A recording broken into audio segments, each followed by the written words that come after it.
ಚಳಿಗಾಲ ಮರೆಯಾಗ್ತಿದೆ. ಬೇಸಿಗೆ ಇನ್ನೇನು ಶುರುವಾಗಲಿದೆ. ಆದರೆ ಅದಾಗಲೇ ರಾಜ್ಯದ ಅನೇಕ ಕಡೆ ಜಲಕ್ಷಾಮ ತಟ್ಟಿದೆ. ಹೀಗಾಗಿ ಅಲ್ಲೊಬ್ಬ ಮಹಿಳೆ ಅಂಗನವಾಡಿ ಮಕ್ಕಳಿಗಾಗಿ ಏಕಾಂಗಿಯಾಗಿ ಬಾವಿ ತೋಡ್ತಾ ಇದ್ದಾರೆ.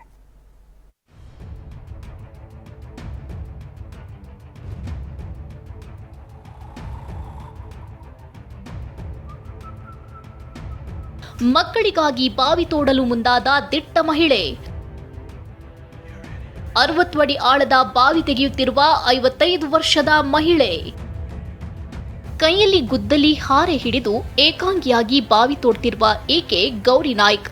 ಉತ್ತರ ಕನ್ನಡ ಜಿಲ್ಲೆ ಶಿರ್ಸಿಯ ಗಣೇಶನಗರದಲ್ಲಿ ಈಕೆ ಬಾವಿ ತೋಡ್ತಿರೋದು ಈ ಅಂಗನವಾಡಿ ಮಕ್ಕಳಿಗಾಗಿ.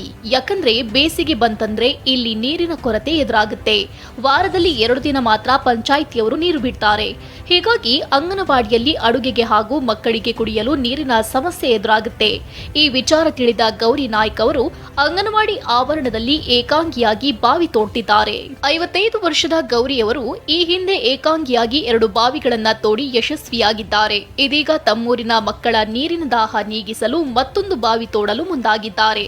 ಬೆಳಗ್ಗೆಯಿಂದ ಸಂಜೆ ತನಕ ಬಾವಿ ನಿರ್ಮಾಣದ ಕಾರ್ಯದಲ್ಲಿ ತೊಡಗಿದ್ದಾರೆ. ಅಲ್ಲೊಂದು 1.5-2 ತಿಂಗಳಾಯ್ತು ಅದಕ್ಕೆ ನೀರು ಬಂತು.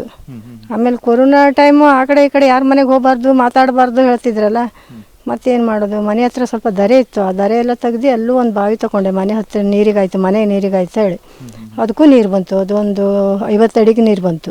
ಮೇಲಿಂದ ಒಂದು 65 ಅಡಿಗೆ ಬಂದದೆ. 40-50 ಅಡಿ ಅದೇ. ಇದು ಇನ್ನೇ ಒಂದು ಇದು 50-55ಕ್ಕೆ ಹೋಗ್ತದೇನೋ. ಇದು 55ಕ್ಕೆ ನೀರು ಕಾಣ್ಬೋದು. ಇದು ಏನೇ ಹೇಳಿ ಊರ ಮಕ್ಕಳಿಗೆ ನೀರಿನ ಸಮಸ್ಯೆ ಬರಬಾರದು ಅಂತ ಗೌರಿಯವರು ಭಗೀರಥ ಪ್ರಯತ್ನಕ್ಕೆ ಕೈ ಹಾಕಿದ್ದಾರೆ. ಗೌರಿಯವರ ಶ್ರಮಕ್ಕೆ ಮೆಚ್ಚಿ ಗಂಗೆ ಯಾವಾಗ ದರ್ಶನ ನೀಡ್ತಾಳೆ ನೋಡಬೇಕು. ಸೂರಜ್ ಉತ್ತೂರೆ, TV9 ಉತ್ತರ ಕನ್ನಡ.